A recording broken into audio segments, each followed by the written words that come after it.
Hello and thanks for joining us on your channel of choice, Africa Independent Television, AIT. This is the Signature Show, and it is my pleasure as always to welcome you this Sunday when all eyes are on Cameroon for the final match in the AFCON Championship. Well, for this Sunday, business will be brisk with lucid comment to enable us cover enough ground before the football formalities. Now, you remember that on November the 18th, 2021, our sister program, Corruption Tori, organized a town hall in Mpape, a suburb of the Federal Capital Territory. And at that event, a number of Nigerians were honored for their acts of anti-corruption, including putting the lie on the excuse that poverty induces corruption. Now, one of those honored at that event was Mrs. Modesta Ofobike, a woman who operated a struggling restaurant bar in Cairo, Nasarawa State.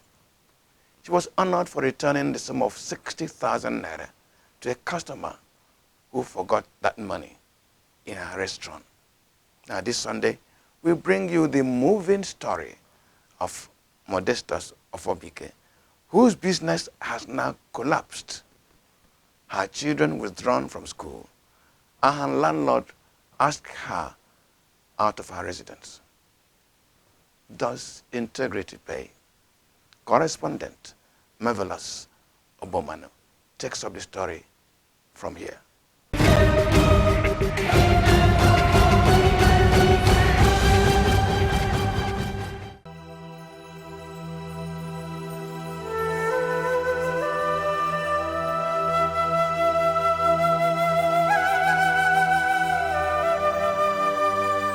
This story could make you to sigh. It could make you to query honesty.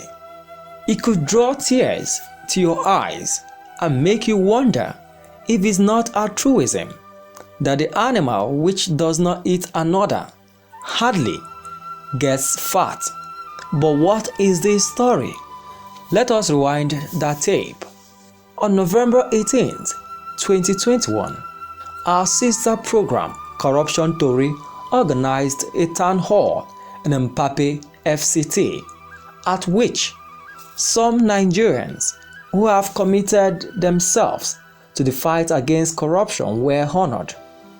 These Nigerians, who despite the pressure of family needs, poverty, and want, either rejected offers to profit from corruption or turned down opportunities to profit from other people's sweat or money, or to abuse their offices, included a woman, Mrs. Ofobike Modesta, from New Cairo in Nasarawa State. Some people came to jollificate in her restaurant. After jollificating, they were so happy that they forgot all their money in the place and went home. How much did they forget in your restaurant? 60,000. 60,000 naira. And if you have been to Modesta's restaurant, you will know that she needs that money to uplift her restaurant. But she said no and started looking for those people and returned that money intact. Yes, 60,000 is not 1 million, but if you steal 60,000, you can steal 1 billion. So we are presenting this to you, Modesta Ofobike, in recognition of your anti-corruption efforts. And we are doing this on behalf of MacArthur Foundation, our supporters, Signature Television, and our program, Corruption Tori.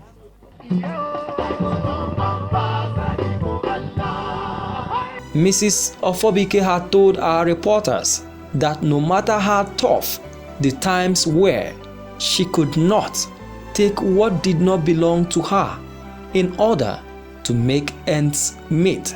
Number two,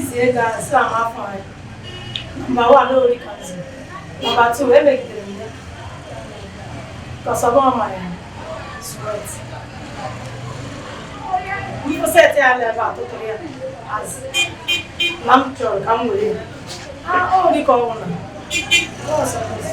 For her little children, it was enough that Mama did everything, but to be dishonest to provide for them.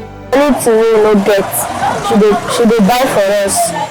Even though food no dey, she go find where she go get food so that she will give us.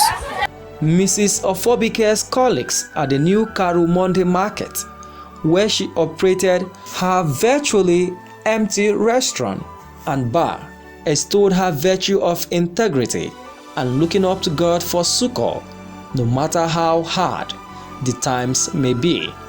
She's very nice. I see many things from her. Oh, Madam Modesta, a good woman for this place where we know.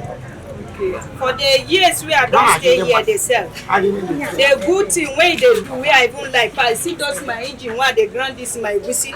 If I leave her outside, forget go. Tomorrow if I come, it dey my table. They wait for me. She's a nice woman. No? Ofobike means integrity, justice, our strength. Last Saturday, we got the bad news that Modesta Ofobike has been forced by the hard times to close her business. The rent for each of her double-room restaurant goes for 55,000 naira per annum. Ofobike had returned 60,000 naira forgotten by a customer. If she had converted the money, she could have paid the rent. She did not, and it is for her failure to pay the rent, which has accumulated for 2 years, that the landlord asked her out. Mrs. Ofobike is also owing house rent for a year and 6 months. With 4 children to cater for, Modesta Ofobike could not be helped by integrity or justice. She was kicked out of the rented one-room apartment where she lived with her children. She distributed some of her belongings to neighbors and packed out of Karu last week. I feel very bad because the thing happened when I'm not strong.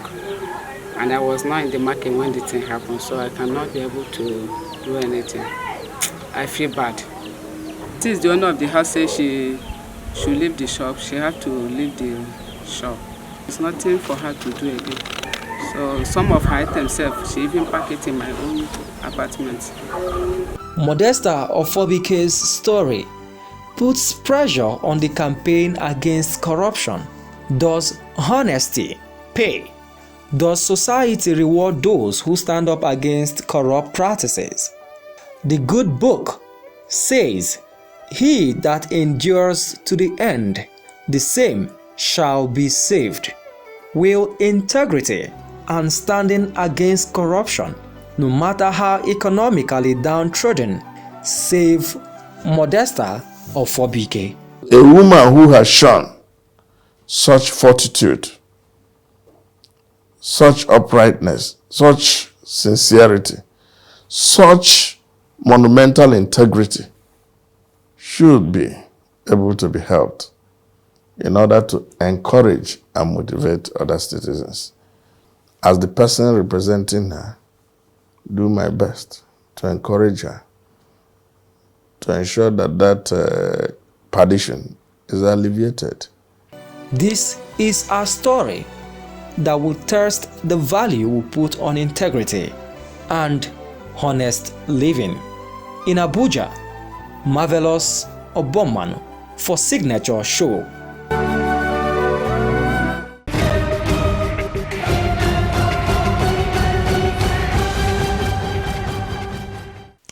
Well, I just hope Modesta Ofobike's story has a happy ending. From Ofobike to the office of the Auditor General of the Federation. That office released a report on missing arms from police formations across Nigeria. The report and reaction of the House of Representatives is the subject of our conversation this Sunday. Our guest is Deputy Minority Leader in the House of Representatives, Right Honorable Toby Okechukwu. Stay with us.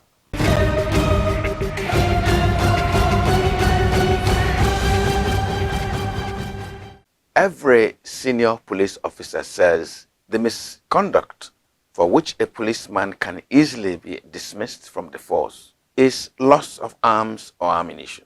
However, a report by the Office of the Auditor General of the Federation says 178,459 arms and assorted ammunition are missing from police formations across the country. And of this number, 88,000 are AK-47 rifles. For a nation in a security crisis, these losses create reason for Nigerian citizen apprehension because the arms could end up in the hands of criminals. But how does the police account for arms and ammunition provided for public safety? Every police formation has an armory and an armorer. With the approval of the appropriate officer, a policeman on deployment or on duty can sign for arms and ammunition which he is supposed to return to the armory at the end of his assignment. At the point of return, he accounts for the state of the weapon and the use of the ammunition. However, police officers keep their duly signed for arms beyond the period of their assignment, and they tell stories of engagement with criminals as reason for expending ammunition. Keeping arms beyond the period of duty or assignment is hardly punished today in the police force, and no team leader or individual police officer is held to account for frivolously expended ammunition. As much as this situation of institutional unaccountability is a cause for concern, the report of the Auditor General's Office seems also to have created an unintended sense of total irresponsibility by the police force. In fact, police in recent times have lost arms in the course of their formations being attacked by bandits, terrorists, kidnappers, or sundry criminals. These arms may indeed be missing, but not because of incompetent weapons administration. A number of the arms have also been deployed on long-lasting duties in locations far away from the deploying formation, and the arms may not be immediately available for sighting and enumeration. This is not arms missing. Some of these missing arms may in fact have been recovered, but the recovering unit has either not returned them to the losing command or may have indeed converted them to shore up their weapons supply. Also, some officers on transfer from assignment locations tend to take their arms with them, making a loss to the formation that initially owned those arms. Whatever may be the loopholes in the report of the Auditor General's Office on missing police arms and ammunition, the fact is that a situation in which there is not a tight and accountable rein on police offensive and defensive weapons creates a worry that publicly procured armament are being used somehow to empower criminals who make life unbearable for the Nigerian citizen.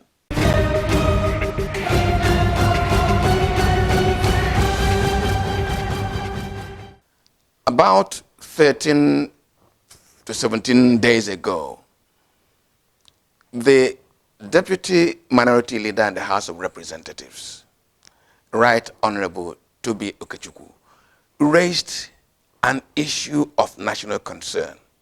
He drew attention to his colleagues that over 187,000 arms and ammunition belonging to the police were missing. Out of this unaccounted for number, over 80,000 of them are AK-47 rifles. And he raised the question, what is the import of this for national security? There are other issues to that.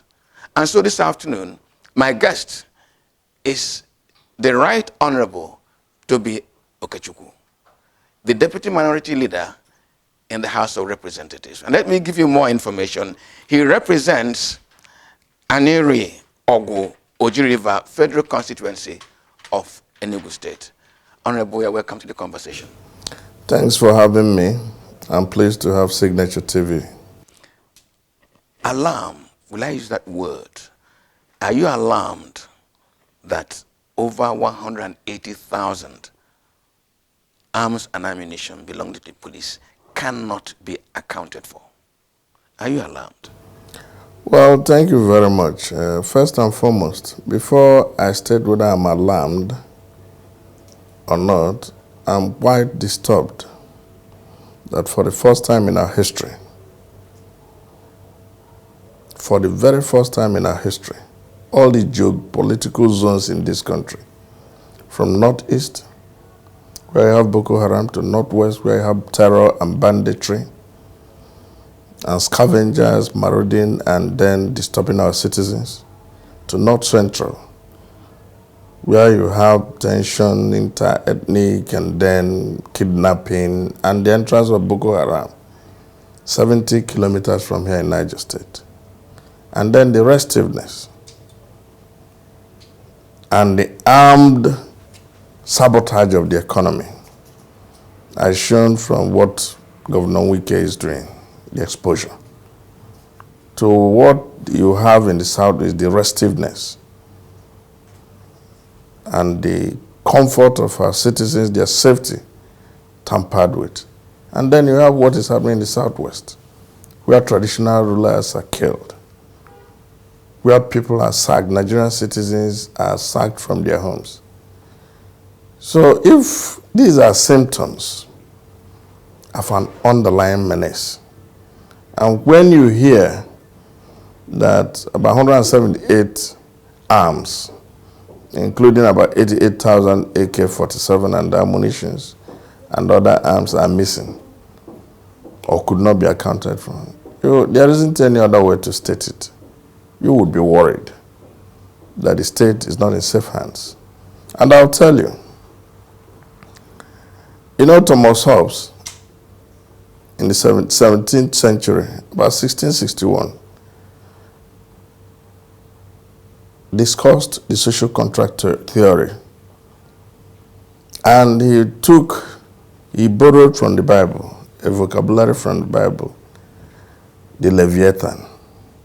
And the Leviathan principle. Leviathan, the actual meaning is a sea monster. And what it meant was that this monster was appropriated for government. But the Leviathan principle is that this monster will have the powers, that is the citizens, that they will volunteer their power.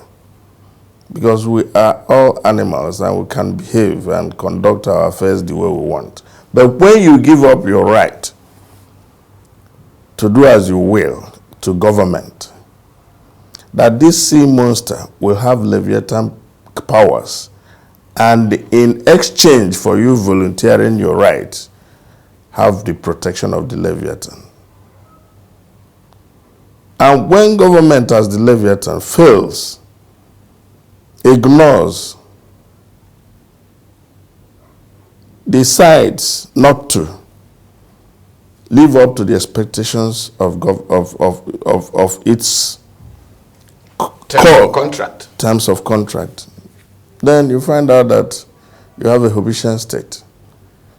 It is not fair on our people, and as a parliament, it is not something that we want to abide by or look over. And more importantly, it came up from an interrogation in the ordinary course of their responsibility from the Auditor General of the Federation. So I felt it was necessary, it was prudent, it would be proper for us to interrogate further. It might just not be the Nigerian police alone, there could be other sectors. And you begin to wonder, how are the enemies of the state who are living war, how do they acquire their weapons? Including at the time the borders were closed. How? So we are just responding to duty. Honorable, I will come back to this how question which you've left hanging. But let me draw from what you just said now, that it was in the ordinary course of their duty that the office of the Auditor General happened on this information. Also, in the ordinary line of duty, when the police authorities got this information, should they not, even before the parliament intervenes, have responded to what is a patently disturbing situation in the ordinary course of administering the police force? Oh, of course, that is our expectation. We are not looking at who is holding the arms. We are looking not just who the arms may have gotten to. We are looking at the processes, at the protocols of what they are expected to do. The accounting protocols. How do you get these arms bought? How are they assigned? How do you check that they are returned? How do you monitor that they are responsive and responsible? So because you cannot, the AK-47 is not a joke. You can't allow it to get into an untrained hand. Stories are abound where they say people hire out weapons and that kind of thing, but these are complete missing. So have they been sold? Are they traded? Have they been bought? Or is it that some people are taking these arms and doing whatever they want with it? And why are we not worried? So the expectation is that that protocol, what are they? Are there some measures inherent in the police activities that should check this? If there is none, why are they not there? And then at the end of the day, we want to ensure that a more vigorous and much more prudent approach in monitoring what is happening is put in place. In monitoring what is happening, Right Honorable, let me query you, the political class, in this instance. You go to your political rallies, or one of your colleagues is celebrating something, or you want to show that you are the top dog in society. Your police orderly, the policemen accompanying you on that trip, just raise their AK-47 rifles in the air and they release rounds. Who is accounting for those rounds? Is it you? Or don't you, the political class, query what to us, the ordinary Nigerians, is rascality, is unaccountable behavior, wasting, and in the course of that, somebody could be injured, and analogously, he can also sell some of those ammunitions to I don't know who. Are you not people? Are you people like that who are leaders? Are you not supposed to be querying even that ordinary policeman accompanying you? Well, thank you. Actually, leadership is made of sterner stuff. It's not, I mean, you can appropriate the word leadership, but it's made of sterner stuff. The only time that is known to me, when by protocol, by convention, for you to shoot or to acknowledge the presence of a VIP is the traditional 21 gun salute. I do not know of any other time through police protocol, army protocol, or security protocol where you come and in a ceremony, civil ceremony, you are shooting in the air. And that is what we are talking about. Well, it is understandable that actually Nigeria has gone through a lot of dislocation in terms of what are the moral values, what is acceptable in society. Where, for instance, you come to a funeral ceremony or you go for a wedding and the presence of VIPs are announced through conscience. And of course, you also are aware that it is not just politicians who use the Nigerian police. People who are in certain businesses use them more. And people who want to, who want to launder their image regarding to show that they have arrived. High profile. They become high profile. They also try and do that. But well, it's become fashionable, very, very fashionable in contemporary Nigerian history to blame everything on the politician. But you know that there are people who are in businesses, including the 419 business, the drug business, the other types of illegal businesses who come to announce the arrival with such guns. But for me, for purposes of safety, I don't tolerate it, whether it is with my police or with anybody around me. I do not tolerate that. First and foremost, safety, and for purposes of accountability. If you waste this bullet, how do you defend the person you're going with? So, and I believe strongly that police authorities do not authorize that. Anybody who does that is on a frolic of his own, and he should account for how he procures his weapons. And that is the quality of inspection, of monitoring we expect from our police services. They should first come from the police hierarchy before the citizens come in. Parliament is to check that, look, everything, just an oversight to ensure that all things are okay. But when that is not okay, then we begin to dig deeper and begin to find out where our malaise is coming from. Honorable, I'm going to come over shortly to our general security in comparative conversation. But I want to talk about institutional responsibility and accountability, not just with the police force. I do not know whether I'm going to be fair to the Buhari administration, but incidentally, that is the government I will use for this conversation. Do you think that institutions under this Buhari administration, with all the promises the president has made, are accountable enough in the work they do, in the services they render? Because unaccountable institutions will equal failure in nation building. Do you think our institutions are accountable? Well, I believe that the first way to be accountable is to understand the underlying principles in nation building. Sometimes accountability does not mean when you acquire a lot of weapons, a lot of fighter jets, a lot of ammunition. Accountability is how do you manage our diversity. Why is it that a lot of our citizens are restive? Why is it that a lot of our citizens are responding the way they are doing? Are you engaging sufficiently? The taste of the pudding is in the eating. If we were to base on propaganda, I would say APC has been perfect, as led by Mr. President. But the taste of the pudding is in the eating.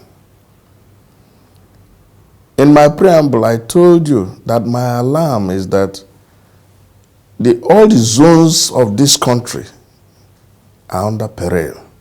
It used to be Maitasine. It used to be maybe Chadians invading Nigeria when the president was in charge of a 3 division in Jos. He was able to pursue them to Lake Chad. He was no commander-in-chief. But now, as you see Nigeria today, all the zones, we had civil war, which was happening in the southeast essentially. We had the religious riots, which was happening in the west. We had also the problem when we had the Akintola Awolowo issues, which was snowballed into the civil war. But these were restricted to zones of the country. This armada of trouble is spread all over the country. And that is why it is not possible to stay in one section of the country and say this has become the bulwark of it, because we're all engulfed.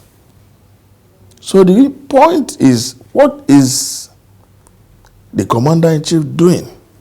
What are the institutions of security, what are they doing? Are they absent on duty? Boko Haram started in the northeast and it was constrained to that place. And during our elections, they were chased away, whether by machineries or not. But for the past 7 years, the situation has escalated to the point that Boko Haram is 70 kilometers from Abuja in Niger State.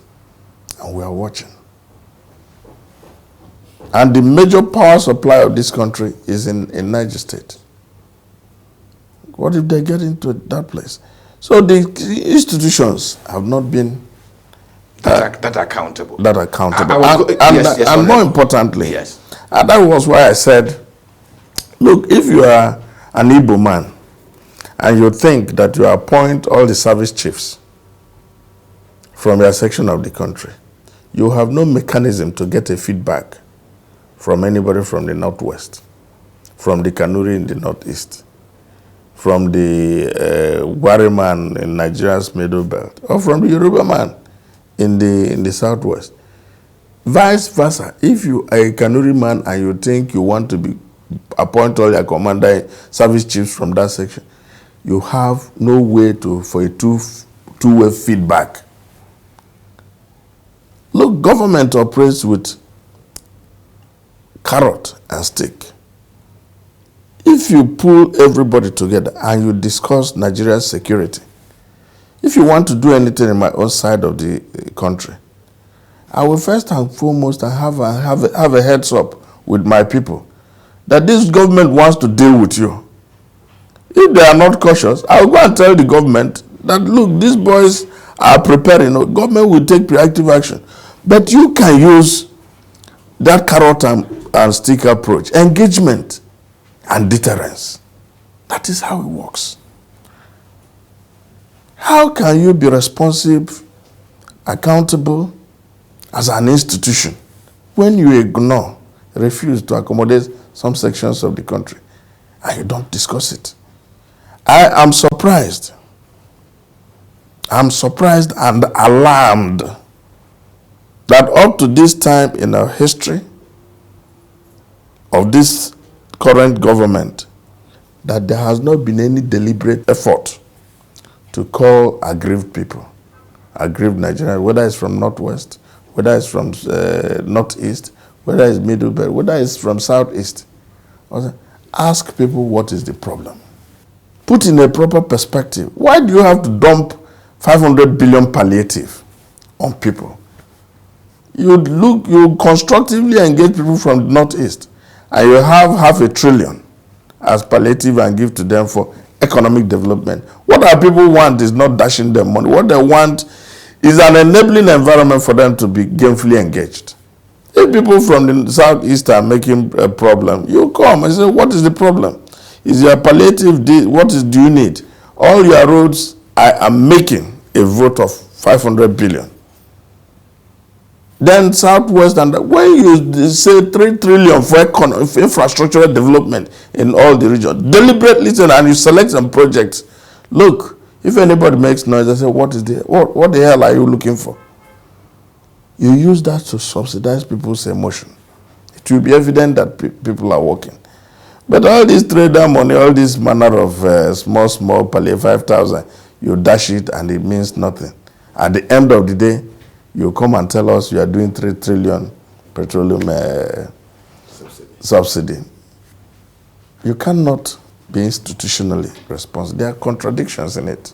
Honorable, let me still go back to the accountable institution, because there are 2 issues I want you to address, if you don't mind. I'll tell you 2 stories. Here in our country, the military in Taraba State shot dead one of Nigeria Police finest undercover operatives who had arrested a kidnapped kingpin, Wadume, and released him. The police effectively rearrested him and is arraigning him. But that thing has been stalled because the military institution has not released the soldiers on whom fingers were pointed in that unfortunate situation. The military doesn't seem to me to be accountable in a matter of justice. That's story number one. Story number two. Sheikh Ahmed Gumi, the respected Islamic cleric, in the course of his meeting bandits in the forest, the bandits asked him whether they make rifles, whether cows turn to rifles. The people in government give them these rifles. I have the video. And the system is not querying that information. And the system is not querying the denial of justice to those 3 policemen who were killed. When will our institutions, that's why I'm coming back to it, become accountable to the point that when infractions like this happen, me, the ordinary Nigerian, expect justice, expect accountability. Yeah, thank you very much. You see, there isn't any way to make accountability in office to one incident. I will ask you, why did it have to be a battle for Nigerians to win for the commander-in-chief, who by his scope of work, commission, and by the terms of contract based on which Nigerians hired him? Why did it have to be a battle we have to win for him to sack service chiefs? And the situations you're analyzing happened under their watch. Why did it have to be a battle that we had to? Accountability requires you starting from the top. Accountable yourself, accountable by your subordinates. You know? So it's not just one strict sensu situation. It is an overall, you just look at accountability in like you're saying. How can 178 1,000 ounces arms not be accounted for? It might be there, wasting, and they say it's not accounted for. But that is why we want to look into it. Because there are processes, there are procedures, there are protocols to such things. So it is quite challenging. But the point about crime is that it has no terminal date. If you are not accountable today, tomorrow you will be. Nigerians will call you to question. We can always call up any infraction. But it is our expectation that our commander-in-chief and those he has appointed will live up to the spirit and letter of their employment. We hired Mr. President. It is our expectation that he live up to the terms of his employment. Because how can you say that some servicemen who I am proud of the job our servicemen, the sacrifice they make. They are the reasons why we are here. And they embody that Leviathan principle of coercive government power. And that is why me and you don't have arms. When they sacrifice and expose themselves, our expectation is that when any injury is done against them and it is visible, that the responsible authorities should, as a matter of duty, it doesn't have to be a favor, call those who are breaching their rights or are killing them or offending the law, our statutes, that should be brought to book. And it should be evident that that has happened. Honorable, and that will help motivate those who are in service, yes. I want to make a little excuse for the Inspector General of Police, the current Inspector General of Police. Will he not be right to say, you cannot hold me to account? After all, these arms and ammunitions did not just vanish under my watch. Well, it is a mistake for you to think that when these discussions come up, that we are discussing the Inspector General of Police. We are not talking about the Inspector General of Police. We are talking about police as an institution. And that was what you asked me. You understand? I wouldn't. But he's in charge. No, he's in charge. No, he's in charge. But they didn't tell you that the arms, got missing under his watch. It is a report of the malaise in the institution. He just came in. For which he was hired. What we are doing, we are not blaming him. We are calling him to duty. We are not saying Inspector General. We said in our prayer in the resolution that the Inspector General of Police should hold to account those who are responsible for such a malaise. But we are saying that some people, even when he was not IG, may have committed this.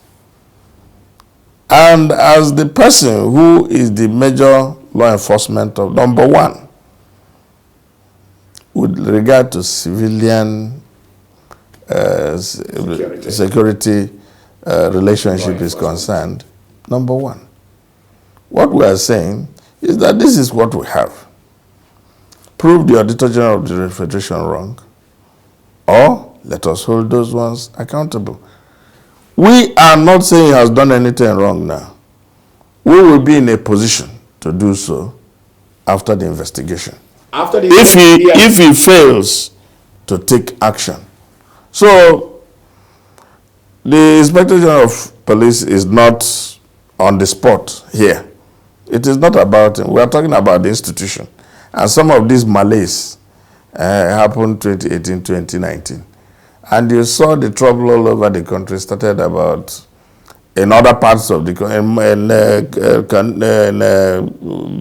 northeast, started earlier, but got escalated since 6 years ago to northwest, to north central, to southeast, to south, and southwest. So we are saying, why is our police force in trouble? Who is posing danger? Who is competing regarding our social contract, where we had given out the coercive instruments of government to the police, to the army? Who is in competition with them? It's the terrorists and the bandits. And what we are saying is, well, what is giving them that impetus to do so? And we are saying, could it be that these missing instruments may have gotten into the wrong hands? Could it be, like you said, people come and shoot in the public without any cause? Could it be that they are wasting what they should be properly investing in fighting armed bandits and terrorists? It's hypothetical. It's subject to question. We want to establish. You want to establish? Well, Charles Dickens says, ask no questions and be told no lies. But it's my job to ask questions, and I'm sure that the Right Honorable Toby Okechukwu and his colleagues are also raising questions. They don't want lies. They want answers that can help Nigerians to hold whoever has committed the infraction to account. I've been conversing with Right Honorable Toby Okechukwu, the Deputy Minority Leader, Nigeria's House of Representatives. Honorable, thank you for coming to the conversation. Thank you, and God bless you.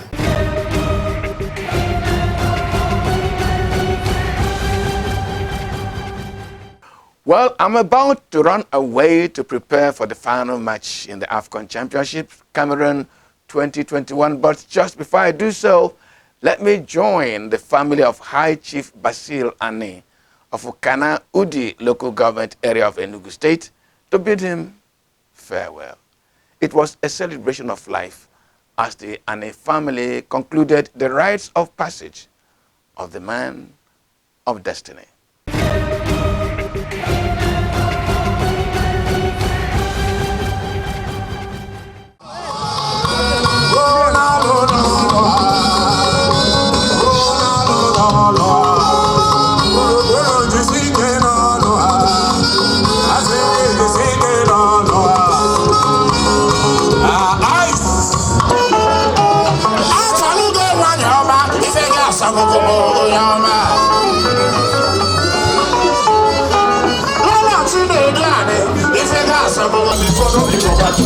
Now why?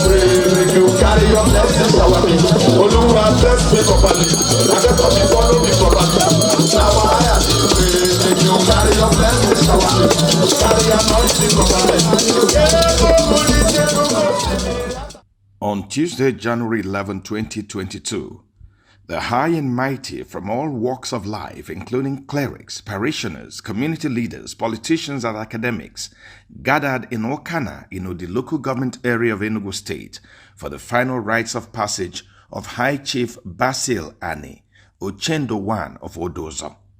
High Chief Basil Ani, who passed away at the age of 87, had a humble beginning and grew to become a respected barber in the university town of Nsukka.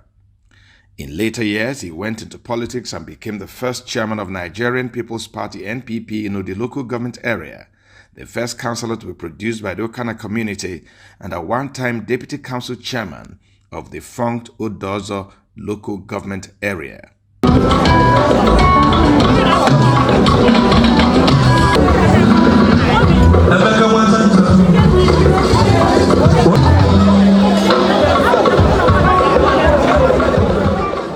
The funeral rites of Chief Basil Ani kicked off on Monday, January 10, 2022, with a mass and wake where parishioners, family members, and friends extolled the virtues of a man whose philanthropy and kindness was legendary and touched many lives.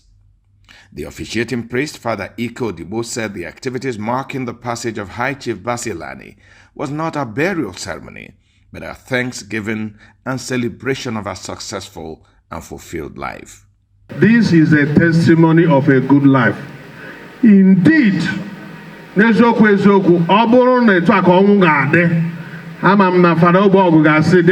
is my turn. Father, so many people will come and queue up, say, next year, next 10 years. I want my own today so that people can see. So, there is nothing that is just as good as doing things the way it should be done. They go now anywhere, celebration of life. It cannot be better. The activities of that Monday night had the trappings of a carnival as various entertainers performed to the admiration of the mammoth crowd of mourners.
Tuesday, January 11, 2022 was the crescendo of activities concluding the rites of passage for the departed elder statesman. The day began with a high mass at the St. Joseph Catholic Church, Okana.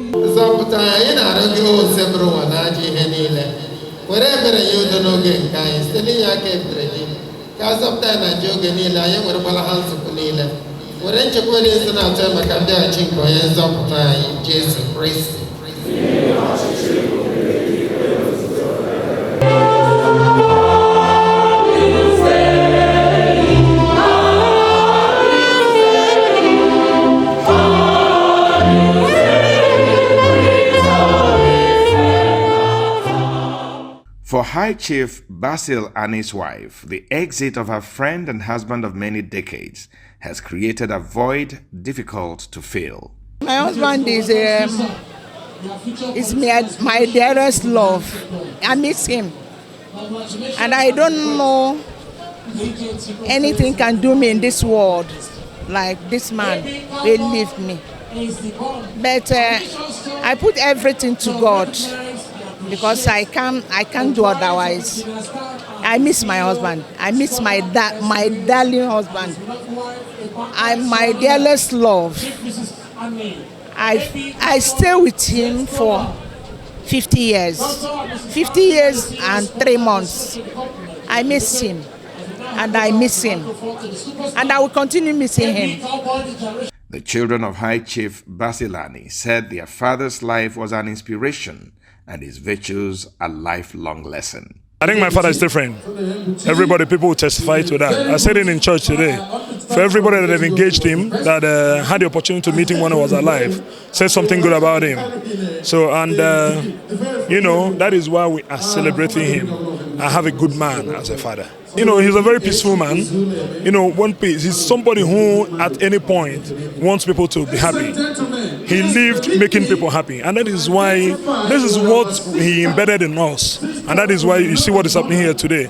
That is why you see people from all walks of life gathered here to celebrate with us. We are celebrating him because he never suffered living. He lived a good life. He enjoyed his life while he lived here on earth, and we took care of him, before. And now that is why it's not just taking care of him when he was alive, but also to take care of him when he has gone. Father was a man and a half. He was anything that any woman or man would want in a father. He was phenomenal. He was so kind. He was tender. He was gentle. He was loving. He was full of compassion and empathy. He was everything that I wanted in a dad and more. My father had taught me to be gentle at all times and to be humble. His humility is unquestionable. He is the most humble human being I've ever seen. You cannot pat my father and not notice him. He is so down to earth. He was a huge man, but yet tender and gentle. High point of the funeral ceremony was the display of the rich cultural heritage of the Okana people.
Dignitaries at the ceremony included the Enugu State Governor, Right Honorable Ifeanyi Ugwuanyi, his deputy, Mrs. Cecilia Ezilo, former Deputy Senate President Senator Ike Ekweremadu, business mogul Arteze, National Human Rights Federal Commissioner Ozo Joe Mamel, and many others.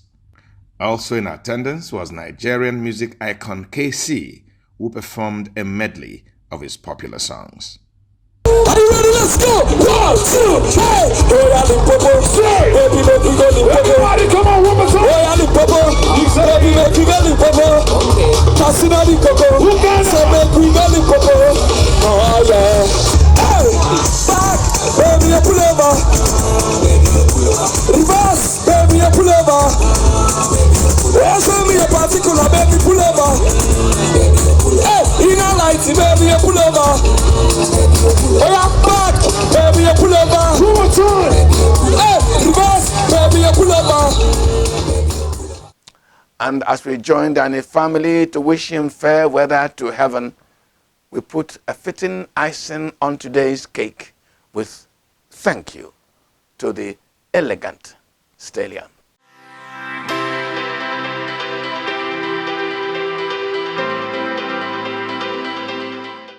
She gave music so much meaning. She created unique scenes of romance, composed in a smooth and elegant literary expression that commanded compulsive followership. She created an elevated genre of music that was an amalgam of high life, pop, and juju. No wonder her brand of entertainment became an obsession for her fans. And for all these and more, we say thank you to Onyeka Onwenu, the elegant stallion, and the only one who had the right to question Ekwe.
And that's our package for this Sunday. Let's meet again next week. I remain Waboz Njoko. Let me go for the match. Good afternoon.